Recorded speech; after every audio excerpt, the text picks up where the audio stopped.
There was a time when the word productivity pretty much meant one thing, one app. It wasn't just software, it was supposed to be a digital brain, a second mind for our modern lives. So this is the story of how one of the most beloved tools in tech history, the one that promised us we could remember everything, was itself forgotten.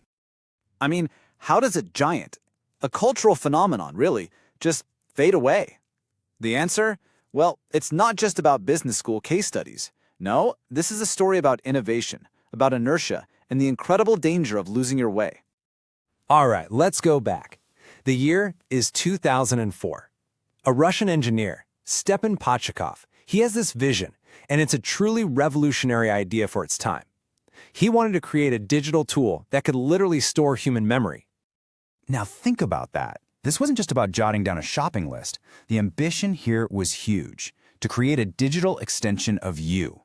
And when CEO Phil Libin took over in 2007, he didn't just see software, he saw a mission, a calling almost, to bring some kind of order to all of our chaotic digital lives. And when it finally launched, wow, it felt like magic. You gotta remember, this was way before the cloud was just a thing we all used. The idea that you could type a note on your laptop and then poof, it's just there on your phone, that wasn't just convenient. It felt like the future had literally just landed in your hands. And that magic, it didn't just attract a few users, no, it started a fire. And that fire quickly snowballed into something way, way bigger. See, Evernote wasn't just a tool people used, it became a movement people joined. I mean, the growth was just explosive. We're talking 11 million users in just a few years. This wasn't some little niche app for tech nerds. No, this thing was on its way to becoming an absolute titan. And of course, with that many people using it, the valuation followed. $1 billion. Evernote had made it. It was officially in that exclusive club of Silicon Valley unicorns.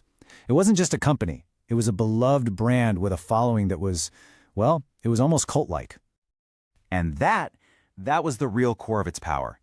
This wasn't just software anymore. People were building entire businesses inside it, organizing their degrees, planning their whole lives on this one platform. It was the home for their ideas. But as we're about to see, sometimes success can be the very thing that brings you down.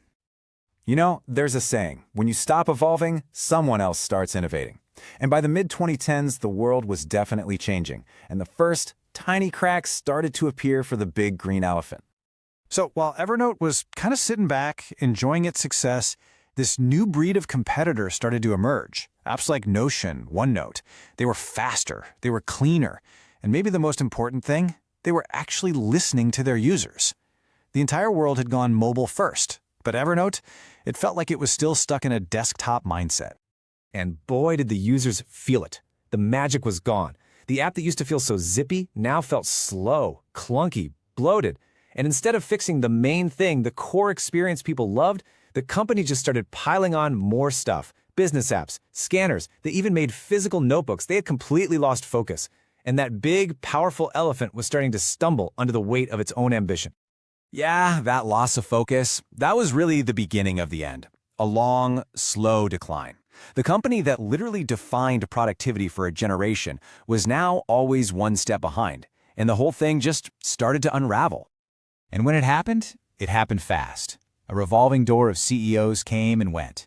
Then came the mass layoffs, and the user base, it was just quietly vanishing. By 2020, yeah, Evernote was still around, but when people talked about the future of productivity, it was like it was already a ghost. The numbers really tell a devastating story here. By 2018, get this, only 8% of their users were actually paying for the service. 8%. The loyal fans were still hanging on, but they weren't buying in anymore. And everyone else? They were already gone. They'd moved on to Notion or Google Docs or just simpler, better tools.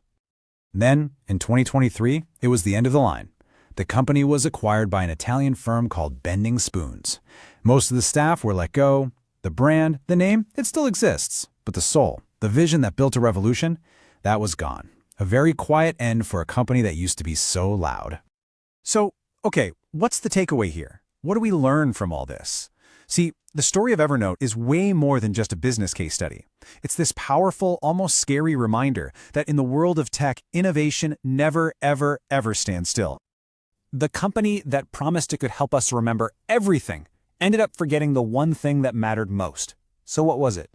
To evolve, it's really that simple and that devastating. They built a product that changed the game, and then they just stopped. They were frozen in time, while the rest of the tech world just sprinted right past them. And that was the core mistake.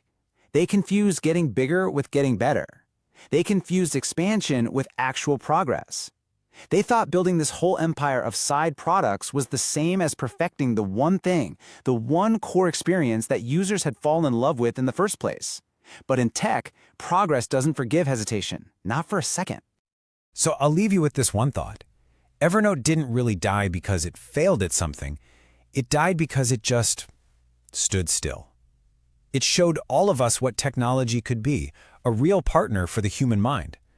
But its fall teaches us a much more brutal lesson, that focus is everything, and that in our digital world, standing still is the fastest way to be forgotten.